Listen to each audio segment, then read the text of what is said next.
Arwah yang pulang ingin pamit. Kejadian ini terjadi pada tahun 1998. Di mana waktu itu mbah temanku meninggal di daerah Jawa Timur. Temanku meminta aku untuk menemaninya menginap di rumahnya. Jam 19:40 aku datang ke rumah temanku dengan membawa buku-buku pelajaran sekolah. Aku dan temanku berada di kamar yang bersebelahan dengan dapur. Karena rumahnya terbilang cukup besar, tetapi rumahnya sangat dekat dengan kebun-kebun. Aku hanya berdua dengan temanku di rumahnya. Karena keluarganya sedang pergi ke daerah Jawa untuk mengurusi dan menghadiri pemakaman si mbahnya temanku ini. Mungkin kata temanku, setelah acara 7 hari mbahnya baru keluarganya pulang ke kampung kami yang berada di daerah Sumatera. Sudah jam 10:30 kami akan bersiap-bersiap untuk tidur. Temanku ditemani aku memeriksa semua pintu-pintu dan jendela rumah dan mematikan lampu-lampu yang tidak terpakai. Karena rumah temanku memang termasuk besar dan berukuran panjang dengan 6 kamar. Aku dan temanku berjalan di lorong kamar-kamar ketika kami akan melewati bekas kamar si mbah. Aku merasa seperti ada yang memperhatikan kami. Tetapi temanku tidak merasakan. Hanya aku yang merasa seperti ada yang memperhatikan kami berdua sedari tadi. Yuk udah semua ya, kita periksain lampu-lampu dan pintu-pintu, ujar temanku. Aku mengangguk sambil melihat-lihat ke sudut-sudut ruangan yang terlihat gelap. Kami pun menuju kamar temanku yang berada paling ujung. Kami pun mulai tertidur karena hari sudah larut. Entah mimpi atau tidak, ketika tepat tengah malam, aku seperti mendengar suara orang mengetuk pintu dan memanggil-manggil nama temanku. Ningsih, Ningsih, ini Mbah Data Aang. Suara itu terdengar serak-serak lirih. Aku yang terjaga merasa gemetar. Kupikir siapa malam-malam begini datang bertamu, dan tak lama ku dengar suara burung gagak berkakik di atap rumah temanku. Aku yang masih ketakutan mencoba merapatkan selimutku dan berusaha untuk membangunkan Ningsih temanku. Tetapi Ningsih yang sudah lelap tertidur sangat susah dibangunkan. Kriak, kriak.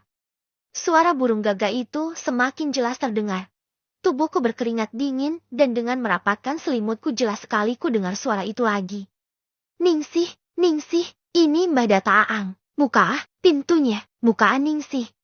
Suara itu terdengar seperti sangat dekat. Tubuhku menggigil dengan rasa takut teramat sangat. Aku membaca doa-doa dan tak lama ku dengar di ruangan tengah seperti ada yang berjalan. Duk, duk, duk. Suara langkah kaki seperti menuju ke kamar di mana kami tidur. Gruk, gruk ke. Suara seperti menggaruk-garuk di pintu. Aku yang masih di balik selimut hanya terdiam ketakutan. Ya Allah, tolonglah aku ya Allah. Aku berdoa di balik selimut. Dan tak lama setelah itu suara itu pun menghilang. Jam 6 aku bangun. Terkaget karena sudah kesiangan. Aku membangunkan Ningsih. Ning, bangun, Ning. Aku membangunkan Ningsih. Kita udah kesiangan nih, ujarku sambil bersiap-siap membereskan selimut dan buku-bukuku. Aku pulang ya, ujarku sambil beranjak ke depan pintu kamar. Aku yang baru membuka pintu kamar sangat kaget karena melihat ada kapas berserakan dan bunga kamboja di depan pintu, tepatnya di lantai. Aku memanggil Ningsih. Ning, sini geh, lihat ini, ujarku sambil menunjuk ke lantai. Ningsih terkejut melihat ke lantai depan pintu kamarnya. Loh, kok bisa ada ini Yayu? Ujar Ningsih. Mana aku ngerti Ning, aku aja baru lihat. Aku menjawab dengan jujur. Dah disapu aja Ning, siapa tahu bawaan tikus. Dah ya, aku pulang, kita kan mau sekolah. Aku berkata sambil berjalan menuju ke pintu depan. Yu, nanti nginep lagi ya, ujar Ayu. Iya, insya Allah ya, ucapku sambil membuka pintu dan melangkah keluar rumah. Siang hari sepulang sekolah Ningsih ke rumahku. Ningsih bercerita kalau semalam dia mimpi didatangi si mbahnya yang sudah meninggal dunia. Aku yang mendengar cerita Ningsih langsung teringat kejadian semalam. Aku berpikir kenapa Ningsih bermimpi sedangkan aku nyata-nyata mendengar suaranya si mbahnya Ning. Tapi aku tak mau bercerita apapun kepada Ningsih karena aku tak mau nanti Ning jadi takut. Sore hari sehabis maghrib Ningsih ke rumahku. Tumben dia menyusulku lebih awal. Yuk ayo ke rumah sekarang. Aku takut di rumah sendirian, ujar Ningsih. Ibuku yang sedang menyiapkan makan malam menghampiri kami berdua. Ningsih makan dulu ya, ayo ajak Ningsih makan. Ibu menyuruh kami berdua makan dulu. Makasih Bude udah makan di sini, ujar Ningsih kepada ibuku. Ibu tersenyum lalu kembali ke dapur. Aku dan Ningsih sudah sampai di rumah Ningsih.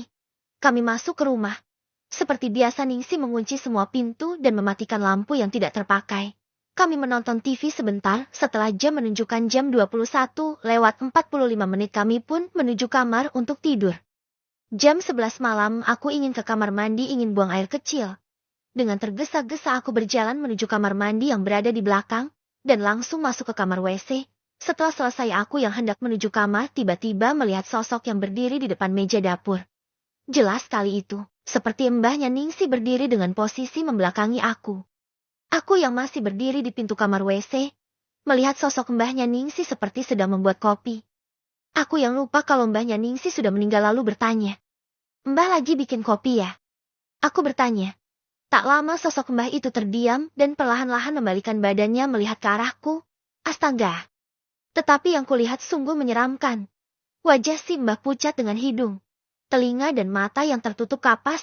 Spontan aku berlari ketakutan menuju kamar. Tetapi baru sampai di depan kamarku lihat sosok itu sudah berdiri di dekat TV.